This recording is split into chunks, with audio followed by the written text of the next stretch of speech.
Hey friend, please subscribe. 1 second for you. Big deal for me. For my birthday, my brother sent me a package. My wife looked at it and said, "Don't open it." I asked, "Why? Can't you see it?" I looked closer and froze. I didn't open it.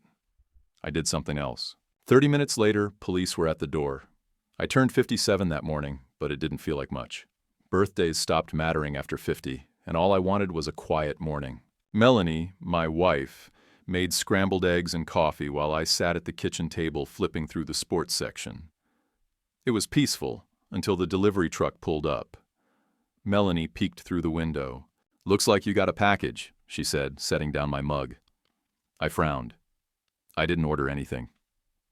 She walked to the porch and came back holding a medium-sized box. Brown, unmarked, taped within an inch of its life. "It's addressed to you," she said, setting it on the counter. Then she squinted at the shipping label. "It says it's from Kevin." That made me look up fast.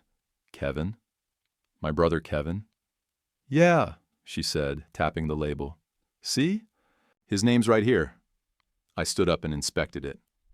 My name and address were printed on the label, but the return address was just a P.O. box in Phoenix. Kevin lives in Michigan. He doesn't know anybody in Arizona, far as I know.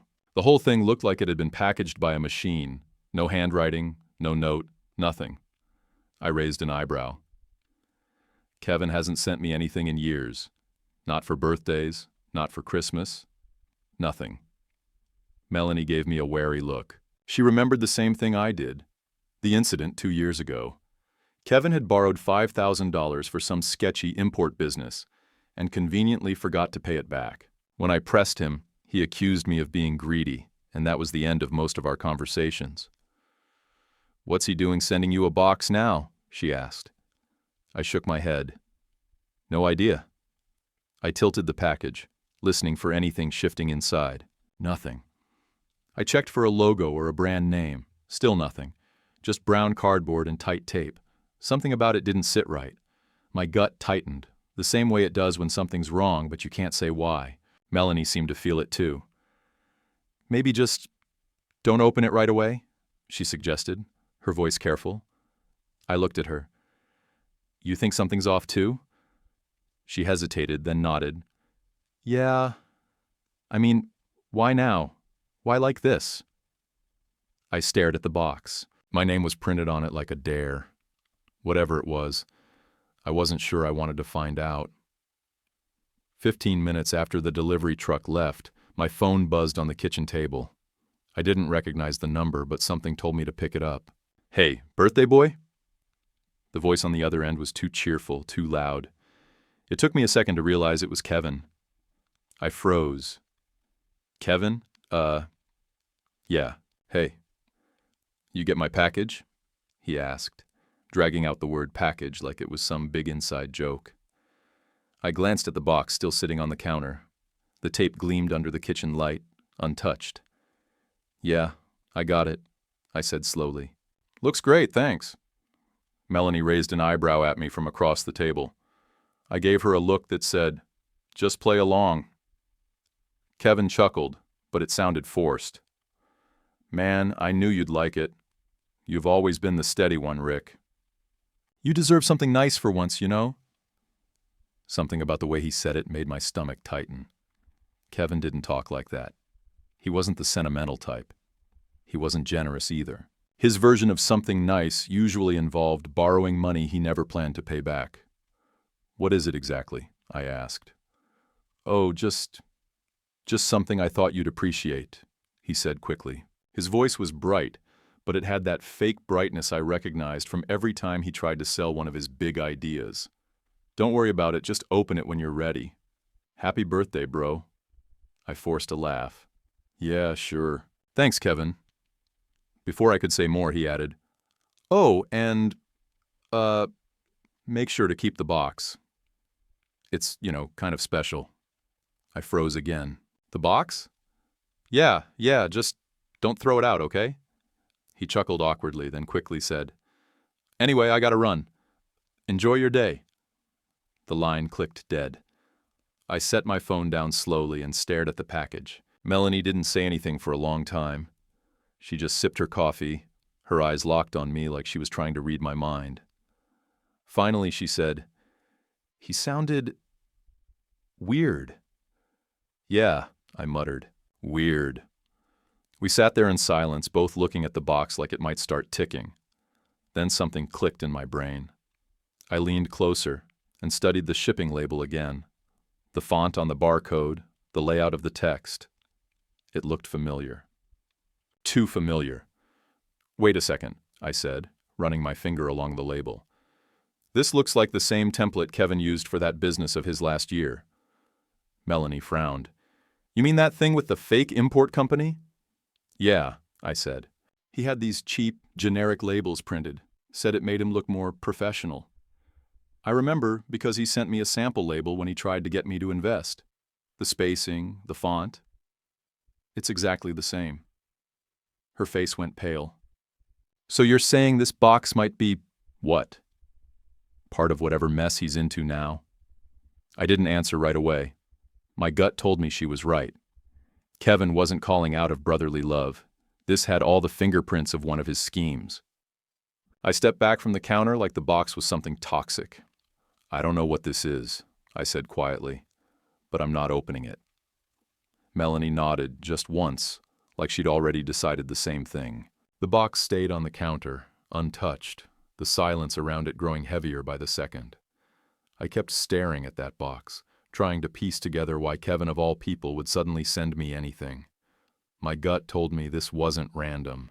It felt deliberate.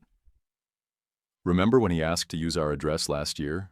I said to Melanie, my voice low like someone might overhear us. She looked up from the sink. "You mean that whole inventory storage thing?" "Yeah," I said, leaning back against the counter. "That's what this reminds me of. The tone of his call, the way this box looks. It's the same energy." The memory came back sharp. It was around this time last year when Kevin called me out of the blue. His voice was smooth, almost apologetic, like he was trying to talk a cop out of a ticket. "Rick, bro, I just need a small favor," he'd said. "It's nothing big. I just need to use your address for a couple shipments, that's all. I'm between warehouses right now. It's temporary." "No," I said before he could even get the rest out. "What? Come on, man. You didn't even hear me out." "I heard enough," I said. "Last time I helped you, it turned into a mess. I'm not doing that again." Kevin sighed into the phone, his patience already thin. "This isn't like last time. It's just business. A few boxes of imported goods. Nothing illegal or shady, I swear. I just need someone steady, someone the carriers trust. That's you, Rick. You've always been steady." "Kevin, no. I'm not putting my name or address on anything connected to you. Not after what happened with that loan." There was a pause, and I could practically hear his smile flatten. "You're really going to hold that over me? That was 2 years ago." "You never paid me back," I reminded him. Another pause, this one longer. Then he muttered, "Fine. Forget I asked." That was the last real conversation we had for months.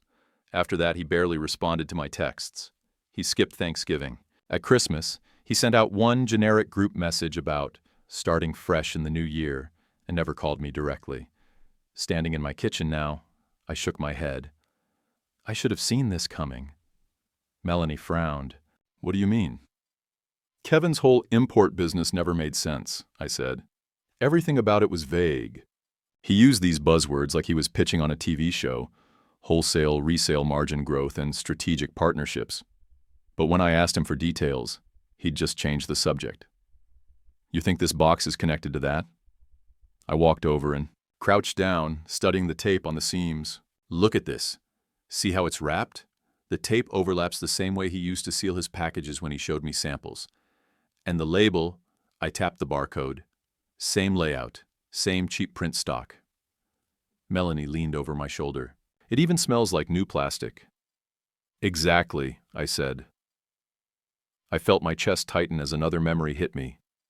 There was that one time, maybe 6 months ago, when Kevin sent me an email asking if I could co-sign on a business bank account. He worded it like it was no big deal. "Just need a second name for credibility," he'd said. I never answered. Now, looking at this box, I felt a chill run through me. What if this isn't a gift? What if it's another way to drag me into his mess? Melanie crossed her arms, eyes narrowing. You think he's trying to use you again? I nodded slowly. Yeah, and this time, I didn't even get a choice. The kitchen felt heavy with silence. The box just sat there on the counter, its sharp corners and blank surface somehow looking more sinister by the minute. The knock on the door came about half an hour after Kevin's call. Sharp, deliberate, not the kind of knock you get from a neighbor dropping off cookies. Melanie looked at me, eyebrows raised. Expecting anyone? I shook my head, setting down my coffee. Nope. I opened the door to find two men on the porch. They weren't in uniform, but the way they stood, backs straight, eyes sharp, screamed law enforcement. The older one, tall with a gray buzz cut, held up a badge. Mr. Richard Corbin? He asked. Yeah, I said, my hand tightening on the doorknob. I'm Detective Alvarez. This is Agent Morris. We're following up on a flagged package traced to this address. I felt my stomach drop. You mean that package? I jerked my thumb toward the kitchen. The younger agent leaned slightly, peering past me. May we come in, sir? I stepped aside without argument. Go ahead. They walked in like they'd done this 100 times, calm but watchful. Melanie stood by the counter, her arms folded tightly across her chest. What's this about? She asked, her voice a little sharper than usual. Ma'am, Alvarez said with a nod, we need to inspect the box on your counter. We believe it may contain items related to an ongoing investigation. I crossed my arms, leaning on the doorframe. I didn't open it. You can. Morris pulled a small folding knife from his pocket and started slicing through the layers of tape. The sound of ripping adhesive seemed to fill the whole room. My heart thumped as the flaps of cardboard opened. Inside were several objects wrapped in bubble wrap. Morris pulled one out, peeled off the layers, and revealed a metal figurine. Some kind of abstract art piece, heavy and polished to a strange shine. He unwrapped another. Same style, different shape. What is that? Melanie whispered. Decorative imports, Morris muttered, though his tone suggested he didn't buy that for a second. He reached deeper into the box and pulled out a manila envelope. Inside was a printed shipping receipt and a glossy certificate of authenticity. Alvarez turned the statue over, inspecting the base. Scan it, he said to his partner. Morris pulled out his phone and scanned the QR code etched into the bottom. A moment later, his expression hardened. It matches, he said quietly. Alvarez nodded once, like that confirmed something he already suspected. Matches what? I asked. The detective looked at me, his expression calm but serious. Sir, these items are linked to an international fraud investigation we've been tracking for months. Counterfeit art shipments, money laundering. It's complicated. But what I can tell you is, this package was flagged before it even left the warehouse. Melanie's face went pale. And it's addressed to my husband? Yes, ma'am, Alvarez said, which is why we're here. I took a slow breath. Let me guess, my brother's name didn't pop up, did it? Alvarez tilted his head. Your brother? The guy who sent it, I said. Kevin Corbin, lives in Michigan. He called me this morning, acting like this was some kind of birthday present. The detective's brow furrowed. He made a note on his tablet. We'll need his contact information. Phone, address, anything you've got. I didn't hesitate. Take it. I'll even give you his last 3 phone numbers. He changes them like socks. Melanie shot me a look, but I could tell she wasn't about to defend Kevin either. Alvarez closed his notebook.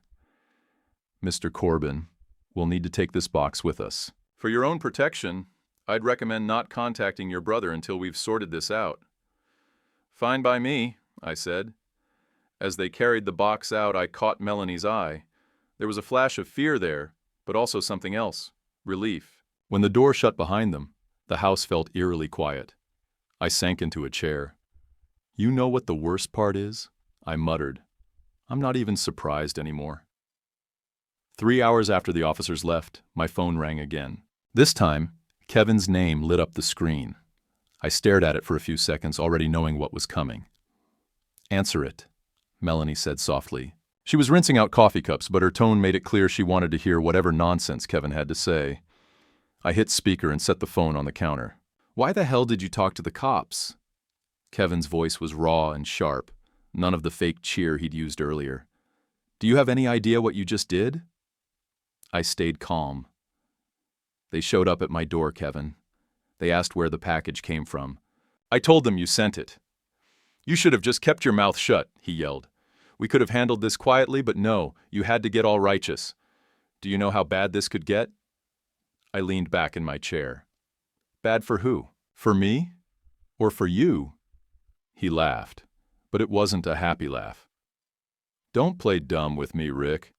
You've always been the safe one, the steady one. You could have taken the hit. It's not like you've got kids to worry about. You can bounce back. I've got a lot more to lose." That line made my stomach twist. I can bounce back. He was talking like I was expendable, like my life was a cushion for his mistakes. "You used my name," I said, keeping my voice level. "You used my house. You sent that box here without asking me, and now the cops are telling me it's tied to some fraud investigation. I don't know what game you're playing, but I'm not part of it." Kevin's tone shifted from angry to desperate. "Rick, come on. Don't do this. We're family. Just say it was a mix-up. Tell them you didn't know. I'll handle the rest." "I didn't know," I shot back. "That's exactly what I told them." "Damn it!" He slammed something on his end of the line. "This didn't have to blow up. All you had to do was open the box, stash it for me. That's it. You made this harder than it needed to be." I could hear Melanie suck in a breath, ready to jump in, but I raised a hand to keep her quiet. "You think I'm going to let you drag me into whatever scam you're running?" I asked. "Not a chance. I told you a year ago. I'm not your front, I'm not your storage unit, and I'm definitely not your fall guy." Kevin went quiet for a second, like he was recalculating. When he spoke again, his voice was lower, but just as ugly. "You know what? You've always been like this. Always acting like you're better than me. You think because you play it safe, you're the good guy. Well, guess what? Life doesn't care about good guys. Life rewards people who take risks." "You mean people who take advantage of everyone around them?" I asked. "You're so self-righteous," he snapped. "You wouldn't understand what it's like to fight for something real. I've got a family, Rick. I've got a future to protect. And I'm what? The disposable brother who's supposed to take the fall?" He didn't answer. That silence told me everything I needed to know. I leaned forward, my voice steady but cold. "Don't call here again. If you're smart, you'll get yourself a lawyer. Because whatever storm is coming, I'm not standing in front of it for you." I ended the call before he could reply. Melanie stood with her arms crossed, shaking her head. "He really thought you'd just take the blame for him." "Yeah," I said quietly, "and that tells me this is bigger than I thought." 2 days after Kevin's angry call, I was sitting on the porch with my second cup of coffee when my phone buzzed again. The number was local, official looking. I answered, already bracing myself. "Mr. Corbin? This is Detective Harris. I'm the lead on the investigation involving the package you received." I straightened in my chair. "Yeah, what's going on now?" "We've traced several other shipments tied to your name," Harris said, her tone calm but firm. "Not just the one you turned over. Business filings, bank accounts, even digital contracts, all registered under Richard Corbin. Were you aware of this?" I felt my pulse spike. "What?" "Number absolutely not. I don't have any business dealings besides my regular job. Whatever you found, it's not me." "I thought you'd say that," she replied. "I've sent an email with documents we need you to review. Please confirm if this is your signature." A minute later, my phone buzzed again. Email notification. I opened it and froze. There it was. A scanned business application listing my home address, my phone number, even my date of birth. And at the bottom was a signature that looked close to mine, but not quite. The loops were off, the slant too steep. "That's forged," I said immediately. "I didn't sign that. I never saw that form in my life." "That's what we suspected," Harris said. Your brother Kevin Corbin is the primary contact on all of these records. Did you give him permission to use your identity? The words stung, even though I knew they weren't meant to accuse me. Number I told him a year ago I wouldn't touch his business. Not even as a favor. This is exactly what I was worried about. Melanie stepped onto the porch just then, holding the phone I'd left on the table. Is this about Kevin again? I put Harris on speaker. Detective, my wife's here. She can tell you. We've had nothing to do with any of this. I believe you, Harris said. But this goes deeper than the shipment. We found at least 3 shell companies, all using your name as the owner. There's also a dummy email address. Looks like someone created a richard.corbin.biz account to sign documents electronically. We're comparing writing styles now. I ran a hand over my face. Unbelievable. He actually built a whole scam using me as the front. Melanie sat down next to me. What happens now? She asked the detective. For now, we'll need a formal statement from Mr. Corbin, Harris said. I'll send over the necessary forms. We'll also need a copy of your signature, both handwritten and digital for comparison. Once we confirm the forgery, we can clear your name from the fraudulent filings. But, she hesitated, your brother may already be under federal review. This could get messy. I let out a sharp laugh. Messy? It's already a disaster. Melanie put a hand on my arm. Just do what they need, Rick. Let them handle it. Yeah, I muttered, scrolling through the email again. But it feels like I've been hijacked. Like he's been walking around wearing my face for a year and I didn't even know it. That night, I spent hours digging through my own accounts, double-checking every statement and credit report. Sure enough, there were oddities. Things I'd overlooked. A random inquiry here. A tiny business listing I didn't recognize there. Kevin had planted his seeds quietly, hoping I'd never notice. The next morning, Harris called again. We've confirmed the documents are forged, she said. The writing style, the digital timestamps, even the IP addresses, all point to Michigan, to your brother. I sat back in my chair, the weight of it sinking in. So I'm officially the victim here? Officially, she said. You're not just a victim. You're a key witness now.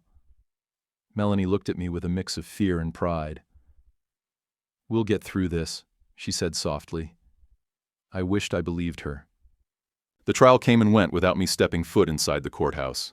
I didn't need to be there to know what would happen. Kevin's lawyer pushed for a plea deal, and from what Detective Harris told me, he got one. 3 years probation, an $18,000 fine, and a temporary ban from holding any kind of business license. When I read the court transcript online, my name appeared 9 times. Each time, it was tied to something Kevin had forged or filed under my identity. Each time, I felt my chest tighten a little more. Not once did Kevin apologize. Not to me, not even in some hollow, public way. He didn't even look my way during the final hearing, or so I was told. The bigger shock, though, was my parents. I hadn't expected them to be involved. But there they were in the documents, co-signers on a warehouse lease, signed using my name. They claimed they didn't know the details, that Kevin took care of everything. The prosecutors called it what it was, willful negligence. They got hit with community service and public record charges. Melanie poured me a glass of whiskey the night I found all this out. At least it's over, she said, handing it to me like it might fix everything. Yeah, I muttered. Mostly. She sat across from me, watching the way I stared at the glass. What's bothering you? I let out a short, bitter laugh. Take your pick. My brother forged my name and nearly ruined me. My parents helped him, either by being stupid or by looking the other way. And now I'm supposed to just... what? Move on? They didn't even call you? She asked. Not a word, I said, shaking my head. No apology, no explanation. I wanted to say I was done thinking about it, but I wasn't. The silence from my parents was somehow worse than Kevin's screaming calls. It meant they knew they'd done something wrong and couldn't face me. A few days later, that silence broke. My phone lit up with a number I hadn't seen in months. My mother's. I let it ring out the first time. The second time, I picked up. Rick, she said, her voice trembling but controlled. We'd like to see you. Just your father and me. No, Kevin. I didn't answer right away. Why? Because we owe you an explanation, she said. And because we don't want this to be the last word between us. I stared out the kitchen window. The maple tree in the yard was starting to turn, its edges crisp and red. I wanted to hang up, but there was a part of me, stubborn maybe, that wanted to hear what they'd say. Where? I asked. Diner near the courthouse, she said. Tomorrow, noon. When I told Melanie, she set her mug down with a loud clink. You're not actually going, are you? I am, I said. Why? She asked, frustrated. Because I want to see if they even understand what they've done. I don't expect an apology. I just need to know if they see me as more than Kevin's backup plan. Melanie sighed. And if they don't? I finished my whiskey and set the glass down. Then I'm done with them too. The next day, I found myself walking into that small, quiet diner near the courthouse. My parents were already there, sitting in a corner booth like they were waiting to give me bad news. For a second, I just stood there, taking them in. My father looking older than I remembered, my mother with her hands clasped too tightly on the table. They looked up when they saw me. Rick, my father said. I nodded once. Let's get this over with. The diner was quiet when I walked in, the kind of place where the clink of a coffee cup carries all the way to the door. My parents sat in a corner booth, looking smaller than I remembered. My father had his shoulders hunched, staring down at a menu like it might save him. My mother's hands were clasped so tightly on the table that her knuckles were pale. Rick, my father said as I approached. I slid into the booth opposite them without a word. A waitress came by with a tired smile. I ordered coffee just to have something to hold. Mom spoke first. We didn't know, sweetheart. We never thought it would go that far. If we'd known... She trailed off, her voice soft and careful, like she was speaking to a wounded animal. I let out a humorless laugh. Didn't think it would go that far? You signed your names next to mine on a warehouse lease I never agreed to. Did you even read it? We trusted Kevin, Dad said, his voice gruff. He told us it was all above board. Kevin, I repeated, shaking my head. You've been trusting Kevin since we were kids, and every single time he screws you over, and me. Mom flinched but didn't deny it. We just thought you'd handle it better. You've always been stronger. That line hit me harder than I expected. Stronger? You mean expendable? You thought I could take the hit while Kevin chased another half-baked dream. My father's jaw tightened.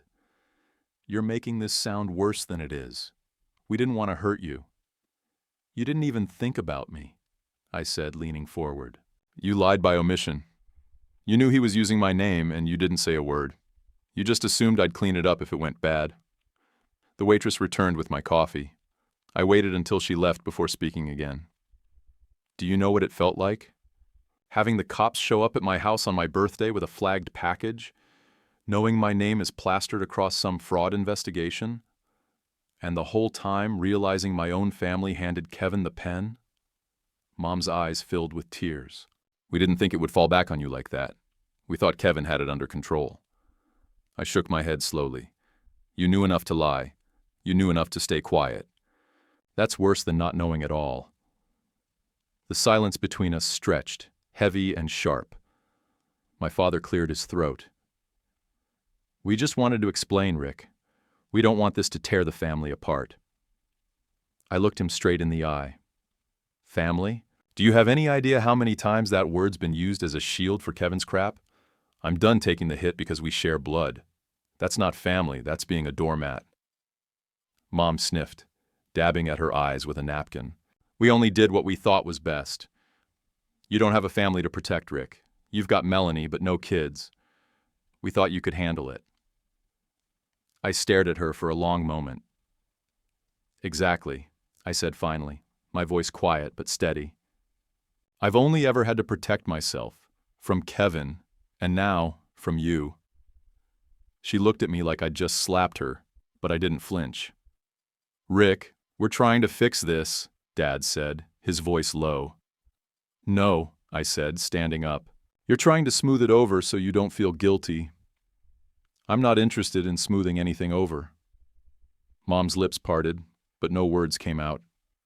I laid a few bills on the table for the coffee.